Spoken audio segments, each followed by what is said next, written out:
Bonjour à toutes et à tous, alors ravi de vous avoir avec moi aujourd'hui. Nous allons aborder quelques notions de base et puis voir comment choisir votre nom de domaine et puis le nom de votre site. Alors les deux peuvent être complètement identiques, par exemple je peux choisir un nom de domaine valérieguichon.com et donner un titre à mon site complètement identique, donc valérieguichon.com. Ou alors je peux donner un titre complètement différent, par exemple mon nom de domaine est toujours valérieguichon.com et le titre ou le nom de mon site, c'est Formation WordPress pour les thérapeutes et indépendants. Alors tout d'abord, nous allons nous occuper du nom de domaine. Pour comprendre ce qu'est un nom de domaine, on va s'attacher à décomposer une URL. On va la décortiquer en tranches. Pas besoin de tout retenir, c'est juste pour savoir ce que vous faites. C'est toujours un petit peu d'intéressant d'avoir des petites notions de culture web pour celles et ceux qui sont à milieu de ce monde d'Internet. Alors sur la gauche, il y a ce qu'on appelle le protocole HTTPP. Et le S qui a été rajouté derrière HTTPP, il a été créé pour pallier aux défauts de l'HTTP. Le protocole HTTPP vous permet de recevoir des informations des serveurs web, le serveur HTTPP, j'espère que je ne vous perds pas, hein, et d'envoyer des informations vers les serveurs web.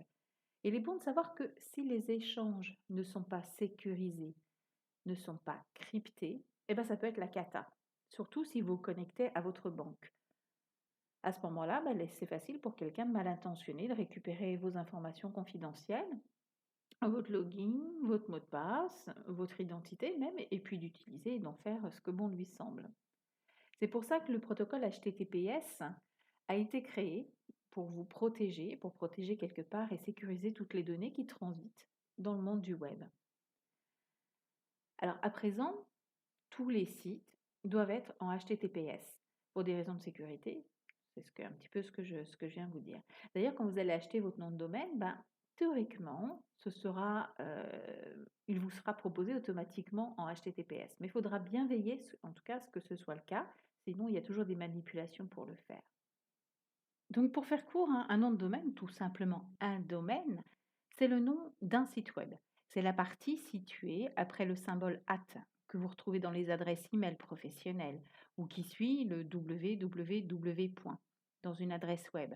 Donc, si quelqu'un vous demande comment vous trouvez en ligne, vous indiquez généralement votre nom de domaine, en l'occurrence pour moi, valérieguichon.com. Voilà, je vous fais défiler là des noms de domaine, ce sont des sites que vous connaissez déjà. Maintenant, vous savez que ce sont des noms de domaine. Google.com, Wikipedia.org, YouTube.com, tout ça, ce sont des noms de domaine. Alors, pour établir votre présence en ligne, vous devez commencer par acheter un nom de domaine. Tout le monde peut acheter son nom de domaine auprès d'un hébergeur ou d'un bureau d'enregistrement comme Google Domains d'ailleurs, ou alors en cherchant un nom que personne d'autre n'utilise et puis en payant des frais annuels pour l'enregistrer et en détenir la propriété. Donc en l'occurrence pour moi, Valérie Guichon. Donc comme je vous l'expliquais en préambule, un nom de domaine n'a rien à voir avec le nom de votre site. Par exemple, ici c'est Hypnose Quimper pour arrêter de fumer et titre que je peux changer à n'importe quel moment. Par exemple, l'appeler coaching et hypnose pour arrêter de fumer. Allez, on revient à la constitution d'une URL. Pour terminer, vous trouverez toujours un point, puis l'extension choisie. Ici, c'est un point .com. Vous pouvez aussi choisir un point .fr également. D'ailleurs, je vous conseille d'acheter les deux. Comme ça, vous êtes tranquille. Et je vous apprendrai dans un prochain cours à faire le lien de l'un vers l'autre. C'est très facile quand on connaît la méthode. Alors, si vous avez déjà créé votre entreprise, parfait.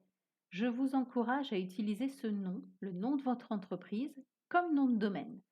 Votreentreprise.com ou votre prénom nom.com, comme moi j'ai fait. Si ce n'est pas le cas, voici 7 conseils pour bien choisir votre nom de domaine. Le premier conseil, c'est réfléchissez à quelques mots-clés qui représentent votre activité. Lorsque vous commencez votre recherche de nom de domaine, écrire au clair ce que l'on est, ce que l'on veut, notre clientèle cible, on va travailler dessus aussi, ça vous aide à avoir un ensemble de termes ou d'expressions qui décrivent le mieux votre secteur d'activité. Une fois que vous avez cette liste, vous pouvez commencer à les associer avec une ville, un département ou trouver encore une autre idée. Mon deuxième conseil, c'est ne retenez que le ou les mots-clés faciles à comprendre, à retenir. Reprenez votre liste et puis faites une coche, comme ça on regarde les 2 plus faciles à retenir. N'hésitez pas à faire intervenir 1 ou 2 personnes pour leur demander ce qui leur parle le plus. Sauf si vous avez évidemment le déclic, hein, si pour vous c'est évident. Mon troisième conseil, c'est de trouver justement un mot qui soit facile à saisir dans la barre d'adresse du navigateur. Facile à expliquer aussi. Un nom de domaine qui est trop long, qui est compliqué à saisir sur Internet, bah, c'est pas évident non plus pour la personne que vous avez en face de vous et surtout pour votre client. Donc faites au plus simple.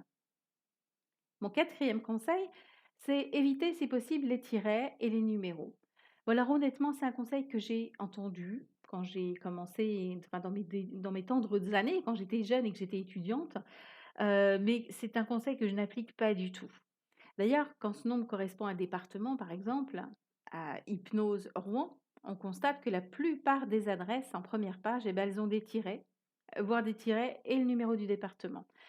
Donc, à vous de voir ce que vous préférez, ce que vous sentez. Alors, mon cinquième conseil, c'est penser à un nom de domaine le plus court possible. Les noms courts sont faciles à retenir, faciles à saisir sur Internet. J'en ai déjà parlé.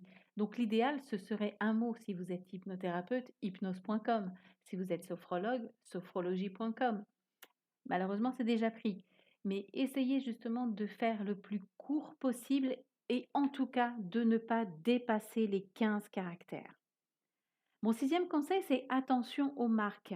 Alors, ça ne concerne pas tellement les thérapeutes, mais s'il y a des indépendants parmi vous, c'est important de ne pas trop coller à une marque existante. Par exemple, je décide d'acheter un nom de domaine proche d'Amazon. Amazon vend des livres et je vais créer un nom de domaine qui s'appelle amazonlivre.com. Je pense qu'il est disponible, je n'ai pas vérifié, mais je pense qu'il devrait être disponible. Par contre, il est vraiment trop proche de l'activité d'Amazon, qui est Amazon, qui est une marque et qui en plus vend des livres. Donc là, je pense vraiment avoir leur avocat sur le dos très rapidement. C'est quelque chose auquel il faut vraiment faire attention. Mon septième et dernier conseil, c'est attention à l'extension que vous allez choisir. Je vous en ai déjà parlé plus tôt, je vous conseille d'acheter les 2 extensions .fr et .com. Alors on peut être tenté, hein, en tant que breton, en tant qu'alsacien ou parisien, de prendre des extensions de votre région pour faire encore plus original, être proche des gens. Donc pour l'instant, vraiment, fuyez les extensions originales telles que les points Paris, les points BZH, les points Alsace et d'autres points encore. Sauf si cela se justifie pleinement. Mais pensez à faire une rédirection, encore une fois des .fr et .com, vers ce site en point quelque chose qui est important. Car l'internaute, eh ben, il n'est pas encore habitué à ce type d'extension. Alors au fur et à mesure de vos choix, de vos idées, il y en a certainement une ou deux qui vont se dégager. Vous allez pouvoir vérifier que ce nom de domaine, ce que vous avez trouvé, ce que vous désirez, est disponible ou pas. Alors, je vais vous expliquer maintenant comment vérifier la disponibilité de votre futur nom de domaine. Vous vous rendez sur le site infomaniac.com et vous allez saisir dans cette zone le nom de domaine qui vous intéresse avec ou sans l'extension. Vous pouvez faire dérouler la liste, voir si elle est disponible ou pas. En l'occurrence, je ne vois pas valérieguichon.com. Je tape valérieguichon.com pour vérifier et là, effectivement, c'est indisponible. Également le .fr.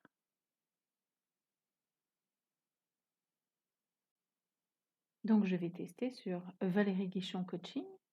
Et là, effectivement, le .fr et le .com sont bien disponibles. Je considère donc que je peux acheter ces noms de domaine avec les extensions qui me conviennent. Voilà. C'est à présent terminé. Vous allez pouvoir revoir tranquillement tous ces conseils et commencer surtout à réfléchir à votre nom de domaine et vérifier la disponibilité de ce ou de celui que vous aurez choisi.